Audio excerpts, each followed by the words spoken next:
Hey friends, welcome back to my channel sense friend. तो आज के इस वीडियो में मैं आपको बताऊंगा एयरटेल एक्सट्रीम फाइबर और जियो फाइबर के सबसे सस्ते प्लान्स के बारे में, जो कि है 399 वाला प्लान और 499 वाला प्लान। मैं इनके राउटर्स के बारे में बताऊंगा, जो जियो फाइबर के साथ राउटर मिलता है और एयरटेल एक्सट्रीम फाइबर के साथ जो राउटर मिलता है, इन दोनों का रिव्यू भी दूंगा और साथ में राउटर क्या होता है ये भी कवर करूंगा मैं। 399 और 499 वाले प्लान को हम कंपेयर करेंगे एक बारी कि कौन सा बेहतर है, एयरटेल एक्सट्रीम का या जियो फाइबर का। तो एक बारी हम कंपेयर कर लेते हैं कि एयरटेल एक्सट्रीम फाइबर के 499 वाले प्लान और जियो फाइबर के 399 वाले प्लान में फ़र्क एग्जैक्टली है क्या। एयरटेल और जियो दोनों में अनलिमिटेड इंटरनेट मिल रहा है। तो जैसा हम देखें, एयरटेल के 499 वाले प्लान और जियो फाइबर के 399 वाले प्लान में डेटा अनलिमिटेड है, वैलिडिटी भी सेम है, तो ये दोनों बिल्कुल सेम रहेंगे और वॉइस कॉलिंग फ्री है। तो एयरटेल फाइबर और जियो फाइबर में ये तीन चीज़ें सेम है, प्लान वैलिडिटी, डेटा अनलिमिटेड और वॉइस कॉलिंग फ्री है। स्पीड में अगर हम देखें तो जियो फाइबर के 399 वाले प्लान में स्पीड है 30 Mbps की अपलोड एंड डाउनलोड, और वहीं एयरटेल फाइबर में 499 वाले प्लान में स्पीड आपको मिल जाएगी 40 Mbps की। एक डिफरेंस इसमें ये आता है कि अगर आप एयरटेल फाइबर में 10 Mbps एक्स्ट्रा मिलता है 499 वाले प्लान में, और इसमें यह भी है कि आपको जियो फाइबर के कंपैरिजन में 100 रुपये एक्स्ट्रा देना पड़ता है एयरटेल फाइबर में। तो जैसे कि जियो फाइबर का है 399 रुपये का प्लान और एयरटेल का है 499 का प्लान। अगर प्राइस ज़्यादा है तो ऑब्वियसली स्पीड भी ज़्यादा होगी, तो 499 वाले प्लान में एयरटेल फाइबर में 40 Mbps की स्पीड है, जियो फाइबर में 30 Mbps की स्पीड है। तो यहाँ पे एयरटेल का प्लस पॉइंट आ जाता है और GST 18% दोनों में आपको एक्स्ट्रा ऐड करके देना होगा। और दूसरी चीज़ एयरटेल में एक्स्ट्रा बेनिफिट आपको मिलेगा वो है एयरटेल थैंक्स बेनिफिट, जो कि जियो फाइबर के प्लान में 399 वाले प्लान में ऐसा कुछ भी नहीं मिलेगा आपको। तो एयरटेल एक्सट्रीम थैंक्स बेनिफिट है, जैसे कि एक्सट्रीम प्रीमियम अपोलो 24/7 फास्टैग विंक म्यूज़िक का सब्सक्रिप्शन मिल जाएगा, जो कि आपको जियो फाइबर में नहीं मिलता है, जियो फाइबर के 399 वाले प्लान में नहीं मिलता है।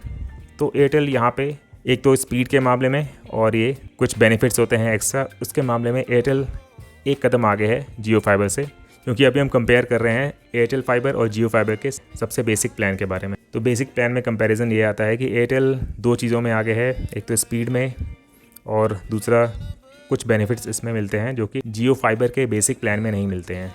और मेरा पर्सनल एक्सपीरियंस ये रहा है कि एयरटेल की सर्विस जियो से काफ़ी हद तक बेहतर है। ये मेरा खुद का मानना है, ये नहीं कि हर जगह ऐसा ही है। मैं जहाँ पे रहता हूँ वहाँ पे एयरटेल फाइबर की सर्विस जियो फाइबर से ज़्यादा अच्छी है। तो मैं रेकमेंड करता हूँ कि एयरटेल फाइबर अपने लिए, बाकी आप अपने एरिया के हिसाब से सेलेक्ट कर सकते हैं कि वहाँ पे आप अपने नेबर्स में जहाँ पे आप रह रहे हैं वहाँ आस पड़ोस में आप पूछ सकते हैं कि एयरटेल फाइबर या जियो फाइबर में से कोई अगर लगा रखा है तो उनका कौन सा अच्छा चलता है, उसके बेसिस पे आप एयरटेल फाइबर या जियो फाइबर ले सकते हैं। इंस्टॉलेशन चार्जेस हैं 1000 रुपये, प्लान के चार्जेस हैं 499 रुपये और उसके बाद 18% GST। 18% GST आप 1000 रुपये इंस्टॉलेशन चार्जेस पे भी लगेगा और प्लान चार्जेस 499 रुपये पे भी लगेगा। टोटल मिला के इतना अमाउंट आपको देना पड़ेगा पहले मंथ में। उसके बाद आपको सिर्फ और सिर्फ 589 रुपीज़ देने होंगे, जो कि 499 रुपये हर मंथ के लिए, उसमें 18% GST ऐड करके 589 रुपीज़ आपको हर महीने देने होंगे। तो स्पीड इसकी काफ़ी अच्छी है, अनइंटरप्टेड स्पीड मिल जाएगी आपको, अनइंटरप्टेड इंटरनेट मिल जाएगा आपको। मैं भी ये प्लान यूज़ कर रहा हूँ, अभी तक मुझे कोई दिक्कत आई नहीं है। तो एयरटेल फाइबर के सस्ते प्लान में सबसे अच्छा प्लान मुझे ये लगा है। तो अब हम बात कर लेते हैं जो मुझे एयरटेल एक्सट्रीम फाइबर में ZTE हुआई का राउटर मिला है। तो उस राउटर का मैं आपको रिव्यू दे देता हूँ अब। तो राउटर ब्रांड है ये ZTE का। तो पहले इसमें नोकिया ब्रांड आता था। एयरटेल टेक्नीशियन से पूछा जो यहाँ पे कनेक्शन लगाने आए थे, उन्होंने बताया जिस टाइम में जो भी ब्रांड का राउटर आ रहा होता है वही वो यूज़ करते हैं। तो अब राउटर उनके पास था तो उन्होंने वही यूज़ किया। उससे पहले उन्होंने बताया नोकिया लगाते थे वो पहले, तो इससे कोई ज़्यादा फ़र्क नहीं पड़ता। तो यहाँ पे अभी आप कुछ लाइट्स ऑन देख रहे होंगे, ग्रीन कलर की लाइट्स। पहली लाइट ऑन है, यहाँ पे लिखा है पावर। अगर आप पावर ऑन ऑफ करते हैं तो ये सारी लाइट्स बंद हो जाएंगी। और नेक्स्ट है PON। तो PON का मतलब है पैसिव ऑप्टिकल नेटवर्क। अभी आप ये देख रहे होंगे लाइट फ्लैश नहीं हो रही, कॉन्स्टेंटली ऑन है लाइट, तो इसका मतलब फाइबर कनेक्शन है। अभी अगर ये फ्लैश हो रही होगी इसका मतलब फाइबर का कनेक्शन सही नहीं आ रहा। नेक्स्ट है LOS। यहाँ पे अभी आप देख रहे होंगे LOS का मतलब है लॉस ऑफ सिग्नल। तो ये लाइट जली नहीं चाहिए, अगर जल रही है तो सिग्नल नहीं आ रहा मतलब। नेक्स्ट है इंटरनेट का। इसकी लाइट फ्लैश होती रहती है, ऑन कॉन्स्टेंटली ऑन रहती है, कभी कभी फ्लैश होती है, तो इसका मतलब इंटरनेट ऑन है। और लैन 1, लैन 2, लैन 3, लैन 4। अगर आप लैन यूज़ करते हैं, इसके साथ एक वायर भी मिलती है इस राउटर के साथ, इस पे आप कनेक्ट कर सकते हैं। यहाँ पे 4 लैन पोर्ट्स दे रखे हैं, तो अगर आप लैन पे ये एक वायर कनेक्ट करके अपने लैपटॉप या कंप्यूटर किसी भी डिवाइस में अटैच करते हैं, तो यहाँ पे लैन की लाइट ऑन हो जाएगी। इससे ये बेनिफिट है कि आप विदाउट वाईफाई को टर्न ऑन किए आप इंटरनेट यूज़ कर सकते हैं। और नेक्स्ट है फ़ोन। तो इस प्लान में कॉलिंग आपको अनलिमिटेड मिलती है, तो इसमें फ़ोन की फैसिलिटी है, इसलिए लाइट ऑन है। यहाँ पे आप देख सकते हैं फ़ोन का एक पोर्ट बना हुआ है। काफ़ी साल पहले एयरटेल साथ में फ़ोन भी प्रोवाइड करते थे, लेकिन अभी वो नहीं करते, लैंडलाइन फ़ोन। तो अभी आपको अलग से परचेज़ करना पड़ेगा लैंडलाइन फ़ोन। तो आप साथ में वायर भी होगा, तो उसमें आप यहाँ पोर्ट पे वायर कनेक्ट करके फ़ोन से कनेक्ट करके कॉलिंग कर सकते हैं आप free of cost. Unlimited calling होती है। और ये नेक्स्ट है वाईफाई। ये हमेशा ऑन रहता है, ये ऑन नहीं है तो मतलब वाईफाई काम नहीं कर रहा। उसके बाद है WPS। तो WPS यहाँ पे आप देख सकते हैं। तो WPS का मतलब होता है वाईफाई प्रोटेक्टेड सेटअप। तो इसको मैंने कभी यूज़ नहीं किया, लेकिन हाँ इसके बारे में आपको बता सकता हूँ। WPS होता है जैसे कि आप अगर अपना फ़ोन या लैपटॉप या PC कोई भी डिवाइस वाईफाई से कनेक्ट करते हैं, वाईफाई ऑन करके WPS की मदद से आप इंटरनेट कनेक्ट करेंगे, तो आपको वाईफाई सेटिंग में जाके WPS बटन होता है, उसको इनेबल कर देंगे या उसको ऑन कर देंगे, तो आपको कोई पासवर्ड डालने की ज़रूरत नहीं होती। डायरेक्ट आप वाईफाई से कनेक्ट कर सकते हैं अपने डिवाइस को। और नेक्स्ट है USB। यहाँ पे USB पोर्ट बना हुआ है, आप देख सकते हैं अभी। तो USB पोर्ट का बेनिफिट ये होता है, अगर आपके वाईफाई राउटर में USB पोर्ट है तो उसका बेनिफिट ये है, अगर आप एक्सटर्नल हार्ड डिस्क या पेन ड्राइव आप इसमें यूज़ कर सकते हैं। इसमें अटैच करके आप अपने फ़ोन में वो सारी चीज़ें देख सकते हैं जो आपके एक्सटर्नल हार्ड ड्राइव या फिर पेन ड्राइव में जो भी है, आप अपने कनेक्टेड डिवाइस में देख सकते हैं उसको। जैसे कि लैपटॉप में देख सकते हैं, PC में देख सकते हैं या फ़ोन में भी देख सकते हैं। सारी फाइल्स यूज़ कर सकते हैं उस डिवाइस में। अगर आपको पेन ड्राइव डायरेक्ट लैपटॉप या PC में नहीं लगाना है, तो आप यहाँ पे लगा के, यहाँ पे इस पोर्ट में फ्लैश ड्राइव या पेन ड्राइव लगा के आप सारी फाइल्स यूज़ कर सकते हैं अपने लैपटॉप या PC में, और अपने फ़ोन में भी यूज़ कर सकते हैं। तो ये काफ़ी अच्छी चीज़ है। उसके बाद यहाँ पे ये एक वायर है जो कि कनेक्टेड है, इसका पावर अडेप्टर है। ये इस राउटर का पावर अडेप्टर है। जैसे कि यहाँ पे आप देख रहे हैं पावर लिखा हुआ है। तो अगर यहाँ मैं स्विच ऑफ कर दूँगा, राउटर ऑफ हो जाएगा। अभी इस बटन को अगर मैं प्रेस कर दूँगा तो वाईफाई राउटर बंद हो जाएगा। और यहाँ पे है रीसेट। तो इसको पिन से प्रेस करना है रीसेट करने के लिए अपने राउटर को, वाईफाई राउटर को। वैसे मुझे अभी तक ज़रूरत पड़ी नहीं है इसको रीसेट करने की। तो इस तरीके का दिखता है एयरटेल एक्सट्रीम फाइबर का वाईफाई राउटर। उसके साथ में छोटा सा डिवाइस भी है। ये डिवाइस है इस तरीके, जैसे आप ये येलो वायर देख रहे हैं, तो इसमें ये फाइबर जो वायर होती है बहुत पतली होती है, ग्लास की तरह। तो उसको सेफ रखने के लिए ये डिवाइस यहाँ पे लगा रखा है। तो इससे इसके थ्रू कनेक्टेड है, इसलिए लगाया गया है यहाँ पे कि फाइबर वायर टूट ना जाए। यहाँ पे काफ़ी सेफ है। यहाँ पे जाके कनेक्ट हुआ है और यहाँ पे येलो वायर के थ्रू यहाँ पे वाईफाई राउटर में कनेक्शन आ रहा है फाइबर का। और यहाँ पे इसमें 2 एंटेना बना हुआ है जो कि मूवेबल है। इस तरीके से आप मूव कर सकते हैं। और वाईफाई को बंद करने के बाद उसे हम जब ऑन करेंगे तो उसमें हम चेक कर लेते हैं टाइम कितना लगेगा। तो ये मैंने स्विच यहाँ से बंद कर दिया, फिर ऑन कर दिया। यहाँ पे मैंने टाइमर ऑन कर दिया है। तो हम चेक कर लेते हैं कि कितनी देर में इसका वाईफाई राउटर कम्प्लीटली ऑन हो जाता है।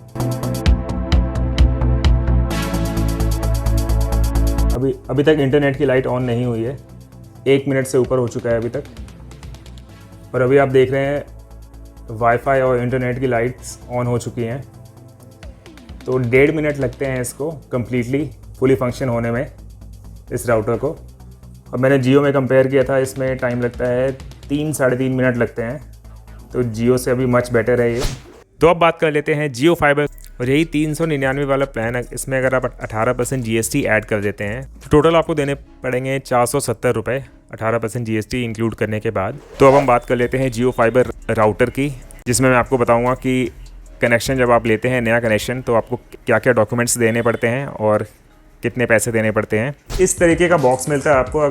जियो वाईफाई, जियो फाइबर अगर इंस्टॉल करवाते हैं अपने घर पे, तो इस बॉक्स को एक बार चेक कर लेते हैं इस पर क्या क्या लिखा हुआ है। Your broadband gateway with love from Jio. जैसा कि यहाँ पे आप देख सकते हैं, नॉट फॉर रिटेल सेल, आप खरीद नहीं सकते हैं। अगर आपको ये घर पे अपने जियो फाइबर वाईफाई लगवाना है तो आपको अपने घर के पास जियो स्टोर पे जाके बुक करवानी होगी ये चीज़, या फिर ऐप के थ्रू, जियो ऐप, माई जियो ऐप के थ्रू आप ये बुकिंग कर सकते हैं। तो इसमें आपको एक होम गेटवे मिलेगा जो कि जियो फाइबर है, एक क्यू शेयरिंग ग्रुप और एक ईथरनेट केबल जो कि लैन केबल होती है, और एक टेलीफोन केबल। सेटअप बॉक्स में आप एक लैंडलाइन फ़ोन कनेक्ट कर सकते हैं क्योंकि इसमें अनलिमिटेड कॉलिंग फ्री होती है, और एक पावर अडेप्टर है और एक पैच कॉर्ड है। तो अब इसे ओपन करके देख लेते हैं। तो एक तरीके ये डिवाइस नहीं है, इसके थ्रू वायर कनेक्ट कर सकते हैं। एक से ज़्यादा वायर हो तो उलझे ना। जिन्होंने इंस्टॉल किया था मेरे घर पे उन्होंने डायरेक्ट लगा रखा है, तो इसकी ज़रूरत नहीं पड़ी थी, तभी ये बॉक्स में ही रहने दिया। और ये केबल है, जब आप लैंडलाइन फ़ोन इसमें कनेक्ट करेंगे तो ये काम आएगा। और ये है ईथरनेट वायर, ये लैन वायर है, इंटरनेट कनेक्ट करने के लिए एक्स्ट्रा है, और कुछ एक्सेसरीज़। तो ये है मैनुअल जियो फाइबर का। जैसे यहाँ पे लिखा है, for fast support understanding the indicator LEDs. Blue मतलब ऑन हो चुका है इंटरनेट, नेटवर्क डिसेबल्ड है। ब्लिंकिंग मतलब स्टार्टअप इन प्रोग्रेस, और वाईफाई नेटवर्क तब भी डिसेबल्ड है। ग्रीन मतलब ऑन हो चुका है इंटरनेट। लॉन्ग ब्लिंकिंग इसका मतलब वाईफाई WTS इन प्रोग्रेस, और ये ब्लिंकिंग अगर दिखा रहा है, blinking startup in progress and wifi network enabled. Red है on, power on. Long blinking factory reset in progress. Blinking indicates any server problem or broken internet connection. Please contact your service provider to report the problem. कुछ भी नहीं आ रहा तो of है वो, no power. जियो customer care contact करने के लिए इन्फॉर्मेशन गिवन है, toll free number, email address और वेबसाइट। तो इसके लिए आपको परचेज़ करने की ज़रूरत नहीं है, सिर्फ आप अपने ऐप से नियरेस्ट जियो स्टोर पे जाके बुक कराएंगे। इनकी सर्विस काफ़ी फास्ट है। मैंने जिस दिन बुक कराया दूसरे दिन ही टेक्नीशियन आके उन्होंने इंस्टॉल कर दिया था। यहाँ पे मैक्सिमम 30 मिनट्स लगते हैं, मिनिमम 15 मिनट्स। तो पहले दिन आप बुक करेंगे तो आपके पास आएंगे डॉक्यूमेंटेशन पर्पज़ के लिए टेक्नीशियन। आधार कार्ड लगता है आपका, और आपकी एक फ़ोटो खींच के ले जाएंगे, और पेमेंट आपको करनी पड़ेगी 1500 रुपीज़, जो कि रिफंडेबल होता है। अगर आपको ये पसंद नहीं आया, इसकी स्पीड अच्छी नहीं लगी या कुछ भी दिक्कत हो, आप वापस करेंगे, कोई क्वेश्चन नहीं पूछा जाता है, और वो वापस कर लेते हैं और अमाउंट रिफ़ंड हो जाता है। अगर आप 30 दिन के बाद रिफ़ंड करवाते हैं तो आपको सिर्फ और सिर्फ 500 रुपीज़ वापस मिलते हैं 1500 में से। 30 डेज़ फ्री ट्रायल होता है। ट्रायल में जियो की स्पीड होती है 150 Mbps, जो कि बहुत ही ज़्यादा अच्छी होती है क्योंकि ये ट्रायल होता है। वैसे अभी तक मुझे कोई दिक्कत आई नहीं है इसमें, अभी तक यूज़ करते टाइम। वाईफाई की स्पीड अच्छी है, अपलोडिंग डाउनलोडिंग दोनों की स्पीड अच्छी है। आपको डिवाइस भी मैं दिखा देता हूँ।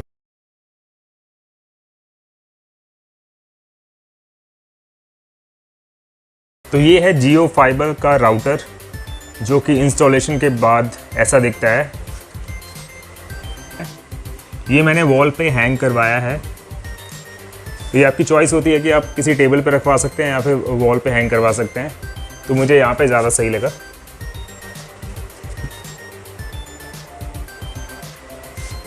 तो यहाँ पे जियो का लोगो बना हुआ है, और ये इसकी लाइट ऑन है, इसका मतलब कि इंटरनेट अभी एक्टिव है। ग्रीन लाइट का मतलब इंटरनेट अभी एक्टिव है। और ये है इसका अडेप्टर, यहाँ पे भी जियो लिखा हुआ है इसके अडेप्टर में। तो इसको अगर मैं यहाँ से ऑफ़ कर देता हूँ तो ये ग्रीन लाइट ऑफ हो जाएगी, तो इंटरनेट बंद हो गया है। अगर मैं इसको फिर स्विच ऑन करता हूँ तो इसको स्विच ऑन करने के बाद यहाँ पे रेड लाइट ऑन हो जाएगी, और इसको 3 से 3.5 मिनट लगते हैं एक्टिव होने में। एक्टिव होने के टाइम पे ये रेड लाइट ब्लिंक होने लगेगी, उसके बाद ये ग्रीन हो जाएगी लाइट। तो इसका मतलब इंटरनेट एक्टिव हो चुका है। तो ग्रीन लाइट ऑन हो चुकी है, इसका मतलब इंटरनेट एक्टिव है अब। तो इसके बैक साइड में काफ़ी सारे पोर्ट्स बने होते हैं, लैंड पोर्ट्स, या ये है, ये पहला पोर्ट है टेलीफोन का। अगर आप इसमें लैंडलाइन लगवाते हैं, यहाँ पे साइन भी बना हुआ है रिसीवर का, तो ये लैंडलाइन फ़ोन के लिए है। इसमें लैंडलाइन फ़ोन आप लगाने के बाद अनलिमिटेड कॉलिंग कर सकते हैं। इसके लिए अलग से आपको परचेज़ करना होगा लैंडलाइन, जो कि 2000 तक का आ जाता है अच्छे ब्रांड का। पे 2 USB के पोर्ट्स भी हैं। यहाँ पे USB पोर्ट बना हुआ है, आप देख सकते हैं अभी। तो USB पोर्ट का बेनिफिट ये होता है, अगर आपके वाईफाई राउटर में USB पोर्ट है तो उसका बेनिफिट ये है, अगर आप एक्सटर्नल हार्ड डिस्क या पेन ड्राइव आप इसमें यूज़ कर सकते हैं। इसमें अटैच करके आप अपने फ़ोन में वो सारी चीज़ें देख सकते हैं जो आपके एक्सटर्नल हार्ड ड्राइव या फिर पेन ड्राइव में जो भी है, आप अपने कनेक्टेड डिवाइस में देख सकते हैं उसको। जैसे कि लैपटॉप में देख सकते हैं, PC में देख सकते हैं या फ़ोन में भी देख सकते हैं। सारी फाइल्स यूज़ कर सकते हैं उस डिवाइस में। अगर आपको पेन ड्राइव डायरेक्ट लैपटॉप या PC में नहीं लगाना है तो आप यहाँ पे लगा के इस पोर्ट में फ्लैश ड्राइव या पेन ड्राइव लगा के आप सारी फाइल्स यूज़ कर सकते हैं अपने लैपटॉप या PC में, और अपने फ़ोन में भी यूज़ कर सकते हैं। तो ये काफ़ी अच्छी चीज़ है। बाकी लैन के पोर्ट्स बने हुए हैं WPS। तो WPS यहाँ पे आप देख सकते हैं। तो WPS का मतलब होता है वाईफाई प्रोटेक्टेड सेटअप। तो इसको मैंने कभी यूज़ नहीं किया, लेकिन हाँ इसके बारे में आपको बता सकता हूँ। WPS होता है जैसे कि आप अगर अपना फ़ोन या लैपटॉप या PC कोई भी डिवाइस वाईफाई से कनेक्ट करते हैं, वाईफाई ऑन करके WPS की मदद से आप इंटरनेट कनेक्ट करेंगे तो आपको वाईफाई सेटिंग में जाके WPS बटन होता है, उसको इनेबल कर देंगे, उसको ऑन कर देंगे तो आपको कोई पासवर्ड डालने की ज़रूरत नहीं होती। डायरेक्ट आप वाईफाई से कनेक्ट कर सकते हैं अपने डिवाइस को। ये इसमें पावर सप्लाई देने के लिए है, अडेप्टर से कनेक्ट है। ये बात कर लेते हैं राउटर के बारे में। राउटर एग्जैक्टली होता क्या है? तो वाईफाई राउटर एक डिवाइस है जो प्रोवाइड करता है वाईफाई, और ये कनेक्ट रहता है एक मॉडेम से। ये इन्फॉर्मेशन भेजता है इंटरनेट से पर्सनल डिवाइसेस तक, जैसे कि कंप्यूटर्स, फ़ोन्स, टैब्स या जो भी डिवाइसेस हैं इंटरनेट से चलते हैं। और बात करते हैं वाईफाई राउटर की रेंज की, तो जितने भी एवरेज या बेसिक वाईफाई राउटर्स होते हैं उनकी रेंज 150 फीट जो कि है 46 मीटर्स। घर या ऑफिसेस के अंदर की बात कर रहा हूँ मैं, तो रेंज घर या ऑफिसेस में इतनी होती है एवरेज राउटर्स की। और अगर बाहर की रेंज की बात करें तो 300 फीट या 92 मीटर्स तक की रेंज रहती है एवरेज वाईफाई राउटर्स की। तो ये था overall review Airtel extreme fibre और जियो फाइबर के सबसे सस्ते प्लान्स का, और साथ में इन दोनों के साथ जो राउटर मिलता है उनका भी रिव्यू। और मैंने डिस्क्रिप्शन में कुछ वाईफाई राउटर्स के बेस्ट बाय लिंक ऐड कर दिए हैं। अगर आपको परचेज करना है डिस्क्रिप्शन में जाकर लिंक पे क्लिक करके परचेज कर सकते हैं। ओके फ्रेंड्स, आज के वीडियो में इतना ही। आई होप आपको ये वीडियो पसंद आई होगी। अगर आपको ये वीडियो पसंद आती है तो लाइक ज़रूर कर दें, और साथ ही साथ फ्रेंड्स और फैमिली में शेयर भी करें। अगर आप मेरे चैनल पर नए हैं तो सब्सक्राइब करना ना भूलें, और साथ में बेल आइकॉन हिट कर दें और latest notification of my videos. इसके रिगार्डिंग कोई क्वेश्चन है तो आप मुझे कमेंट में पूछ सकते हैं, मैं उनके आंसर कर दूंगा। जल्दी मिलेंगे नए वीडियो के साथ, तब तक के लिए बाय बाय।